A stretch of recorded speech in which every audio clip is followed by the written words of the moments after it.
Assalamualaikum warahmatullahi wabarakatuh.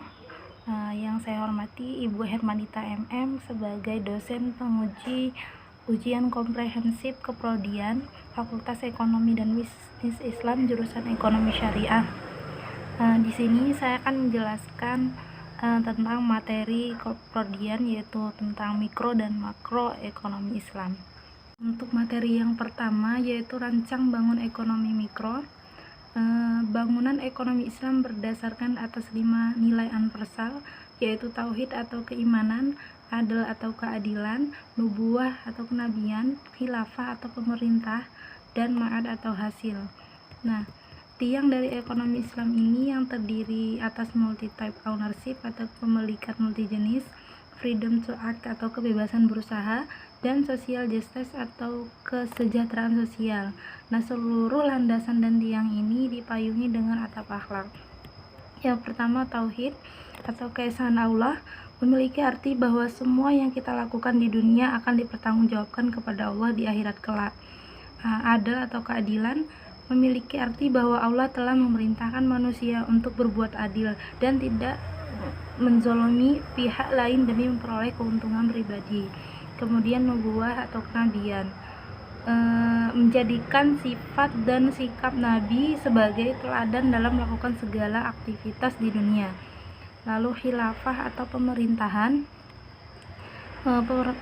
peran pemerintah adalah memastikan tidak ada distorsi sehingga perekonomian dapat berjalan dengan baik. Lalu yang terakhir ada ma'ad atau hasil. Dalam Islam, hasil atau laba yang diperoleh di dunia juga menjadi laba di akhirat. Nah, kemudian ekonomi Islam itu secara umum dapat didefinisikan sebagai suatu perilaku individu muslim dalam setiap aktivitas ekonomi syariahnya harus sesuai dengan tuntunan syariat Islam dalam rangka mewujudkan dan menjaga maqasid syariah. Lalu bagian kedua memiliki fungsi sebagai tiang yang juga merupakan turunan dari nilai-nilai universal tadi, yaitu multi-type ownership atau kepemilikan multijenis. Itu merupakan turunan dari nilai tauhid dan adil. Islam sendiri mengakui kepemilikan pribadi, negara maupun kepemilikan campuran. Namun juga pemilik primer tetap Allah SWT. Lalu ada freedom to act atau kebebasan bertindak atau berusaha, merupakan turunan dari nilai nubuwah, adil, dan khilafah. Nilai ini memiliki arti bahwa setiap manusia memiliki kebebasan untuk bermuamalah. Dalam bermuamalah, manusia diwajibkan untuk meneladani sifat Rasul, yaitu sidik, amanah, fatonah, dan tabligh. Selain itu, tetap harus menjunjung tinggi nilai keadilan dan taat terhadap suatu aturan yang berlaku dalam pemerintahan agar tidak terjadi distorsi dalam perekonomian. Lalu ada social justice atau keadilan sosial, merupakan turunan dari nilai khilafah atau ma'ad. Nilai ini memiliki arti bahwa pemerintah bertanggung jawab atas pemenuhan kebutuhan pokok dan terciptanya keseimbangan sosial, sehingga tidak terjadi ketimpangan antara kaya dan miskin.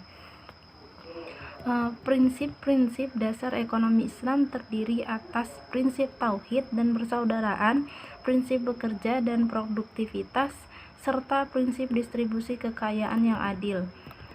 Sistem ekonomi Islam itu adalah perekonomian dengan 3 sektor, yaitu sektor pasar, masyarakat, dan pemerintah atau negara. Tiap-tiap sektor memiliki hak dan kewajiban tertentu dalam menggerakkan kegiatan ekonomi untuk mewujudkan kesejahteraan umat, karena masing-masing ini memiliki kelebihan dan kekurangan. Islam sendiri menolak konsep pasar dalam bentuk persaingan bebas tanpa batas, sehingga mengabaikan norma dan etika. Dalam pasar yang islami, pelaku pasar didorong oleh semangat persaingan untuk meraih kebaikan sekaligus kerjasama dan tolong-menolong dalam bingkai nilai dan moralitas Islam. Aktivitas pasar juga harus mencerminkan persaingan yang sehat, kejujuran, keterbukaan, dan keadilan, sehingga harga yang tercipta adalah harga yang adil. Kemudian basis kebijakan ekonomi Islam yang mutlak harus diusahakan, antara lain dengan jalan-jalan berikut ini. Yang pertama, penghapusan riba.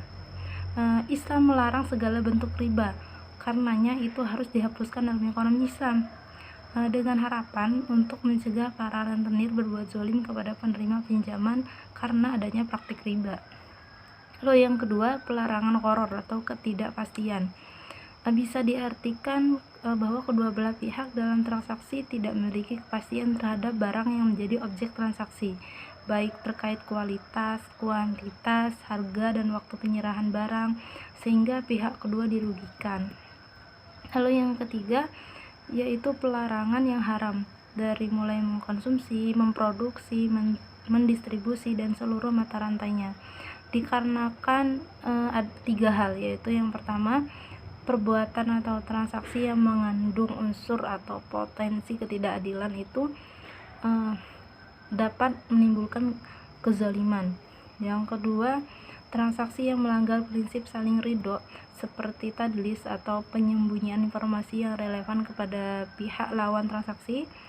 Dan juga yang terakhir, yaitu perbuatan yang merusak harkat dan martabat manusia atau alam semesta. Lalu materi yang kedua yaitu tentang struktur pasar dan persaingan harga. Yang pertama, struktur pasar. Pasar adalah suatu tempat atau proses interaksi antara permintaan dan penawaran dari suatu barang atau jasa tertentu, sehingga akhirnya dapat menetapkan harga keseimbangan atau harga pasar dan jumlah yang diperdagangkan. Kalau struktur pasar adalah informasi tentang perilaku usaha dan kinerja pasar yang dijelaskan melalui keadaan pasar.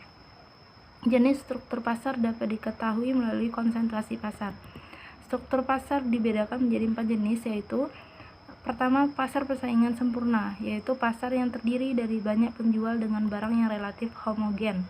Yang kedua, pasar monopoli, yaitu pasar yang hanya terdapat satu penjual saja dan menghasilkan barang yang tidak mempunyai barang pengganti yang sangat tepat.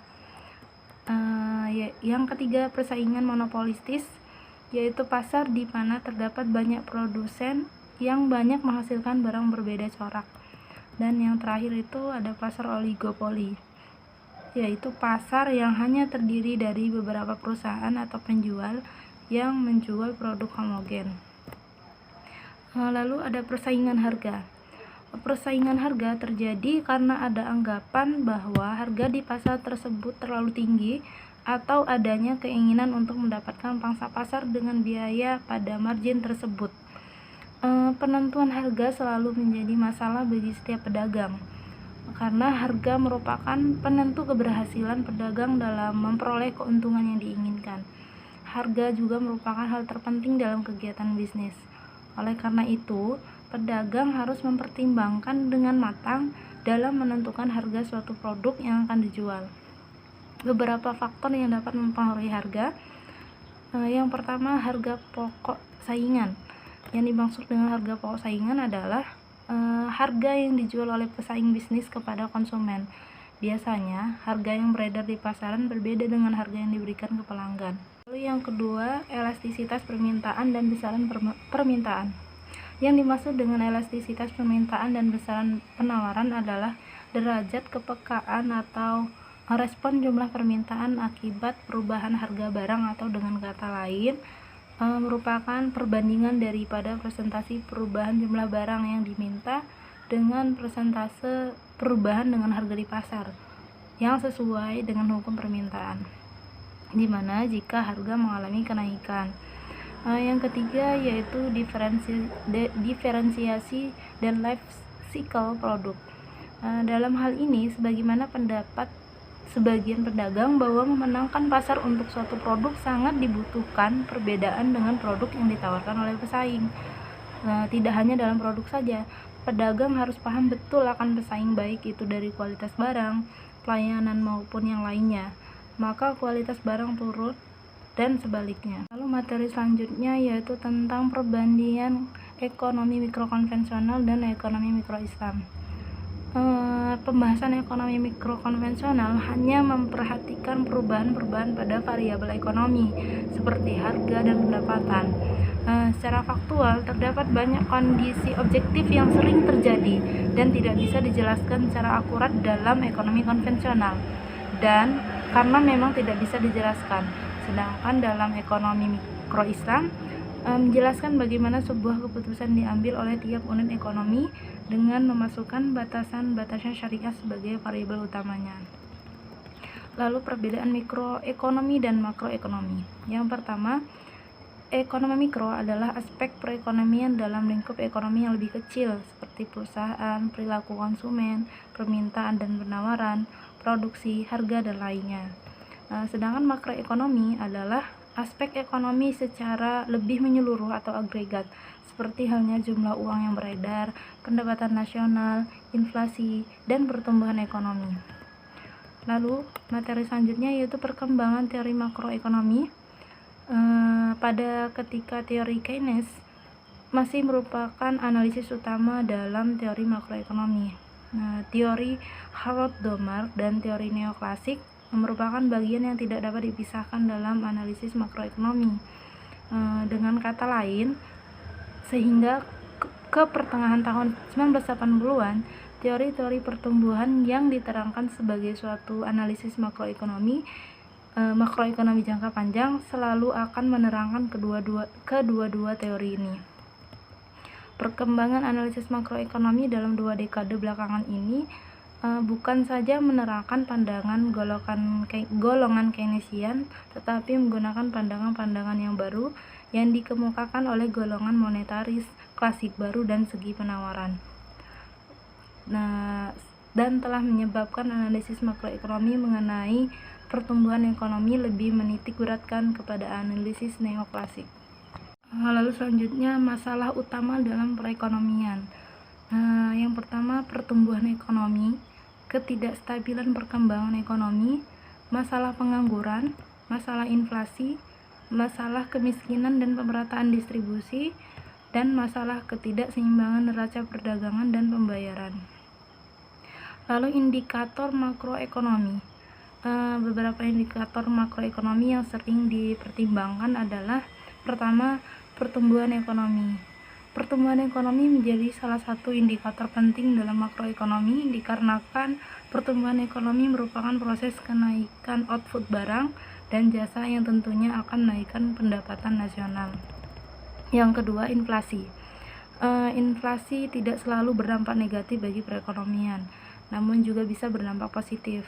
Nilai-nilai inflasi di bawah 10% justru dapat mendorong terjadinya pertumbuhan ekonomi, karena kondisi tersebut mampu memberikan semangat pada pengusaha untuk lebih meningkatkan produksinya. Masalah inflasi menjadi sangat menakutkan apabila terjadi pada tingkat hyper, yaitu suatu kondisi inflasi yang bernilai di atas 100%. Pada inflasi hyper, masyarakat tidak semangat bekerja, menabung, dan berinvestasi karena harga meningkat dengan cepat.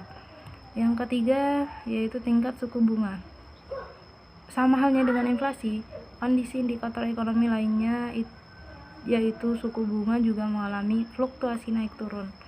Tingkat suku bunga cenderung meningkat apabila permintaan debitur atau peminjaman lebih besar daripada jumlah uang atau dana yang ditawarkan kreditur.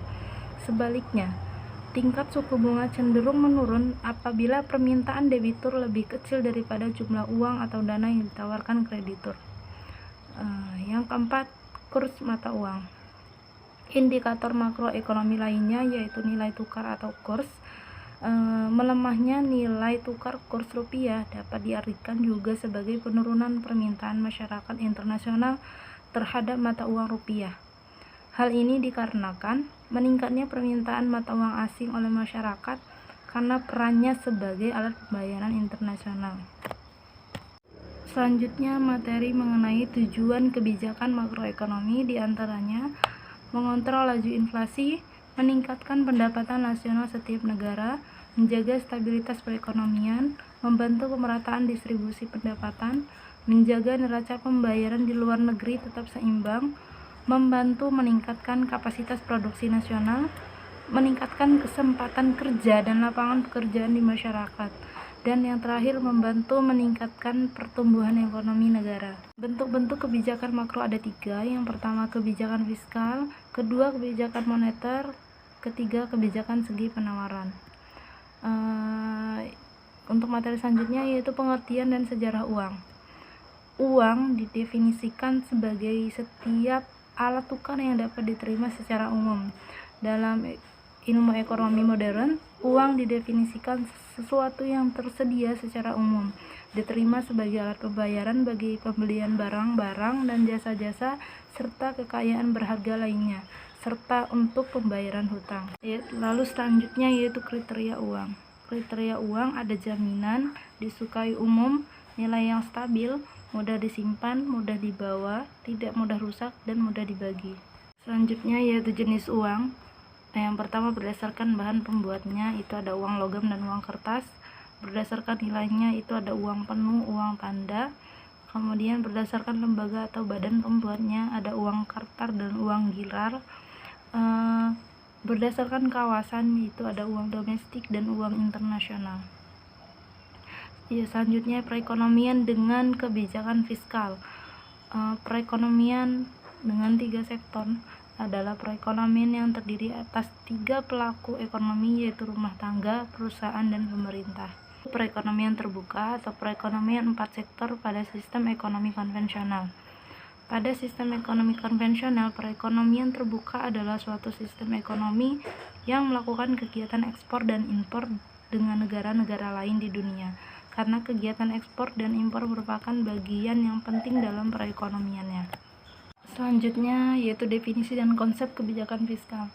Kebijakan fiskal adalah kebijakan pemerintah yang dilakukan dengan mengatur penerimaan dan pengeluaran pemerintah dalam rangka menjaga kegiatan ekonomi sesuai yang diinginkan atau agar kondisi ekonomi menjadi lebih baik.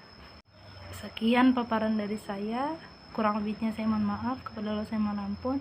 Wabillahi taufiq wal hidayah. Wassalamualaikum warahmatullahi wabarakatuh.